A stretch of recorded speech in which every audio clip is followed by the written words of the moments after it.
चंदा मोरा माई के नगरिया जाए चंदा मोरा माई के नगरिया मैया से कही बेटा बा बोला बोले आवे के बाट माई होते भोर हारिया आवे के बाट माई होते भोर हारिया कोई के तैयारी बाट आसारा लगबले जाए चंदा मोरा माई के नगरिया मैया से कही बेटा बा बोला बोले जाए चंदा मोरा माई के नगरिया मैया से कही बेटा बा बोला बोले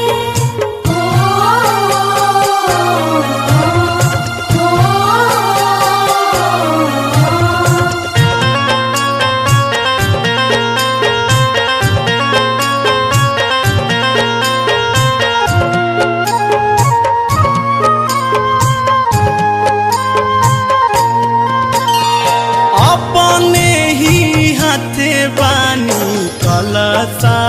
सजबले पूजा के समान सारा बनी हम जुटबले बानी हम जुटबले बानी हम जुटबले अपने ही हाथ बानी कलसा सजबले पूजा के समान सारा बनी हम जुटबले करम स्वागत हम ओढ़ाई के चुनरिया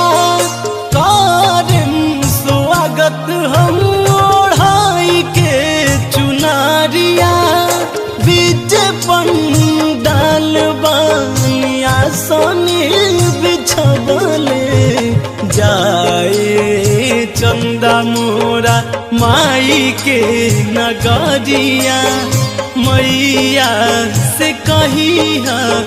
बेटा बा बोला बोले जाए चंदा मोरा माई के नगरिया मैया से कही बेटा बा बोला बोले जय जय जय माँ जय जय जय माँ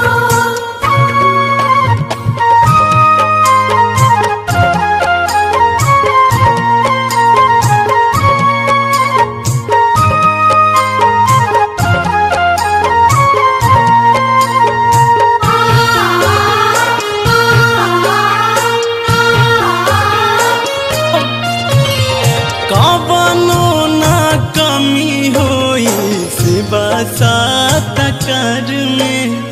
दिनों रात नित्य से हाजिर रही है दरबार में रही दरबार में रही दरबार में कवनो न कमी होई शिवा सात कर में दिनों रात नित्य से हाजिर रही है दरबार में मन हार साई धनंजय गाय के भजनिया मन हार साई धनंजय गाय के भजनिया अतुल से बानी संग मांग बबले जाए चंदा मोरा माई के नगरिया मैया से कही बेटा बा बोला बोले जाए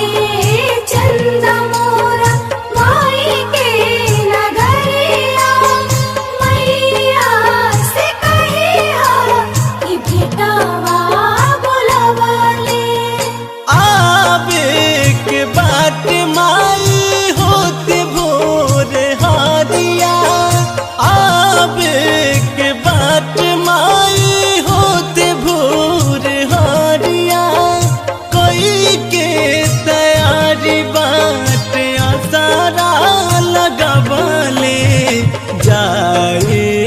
चंदा मोरा माई के